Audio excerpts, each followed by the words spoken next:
বলতেছে, আল্লাহ, আমি ইরানের একজন বিখ্যাত কবি শেখ সাদি, তুমি আমার অনেক সম্মান দিয়েছ, অনেক যশ দিয়েছ, কিন্তু আমার কপাল কত খারাপ যে আমার পায়ে দেওয়ার মতো একটা স্যান্ডেলও নাই।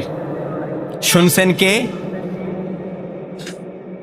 শেখ সাদি যখন এই মনে মনে যখন এই কল্পনা করছে, তো খালি পায়ে তিনি হাঁটতে হাঁটতে কিছু দূর যাওয়ার পরে তিনি দেখলেন এমন একজন ব্যক্তি রাস্তায় পড়ে আছে যার দুই ঠ্যাংই নাই, যার দুই পাই নাই।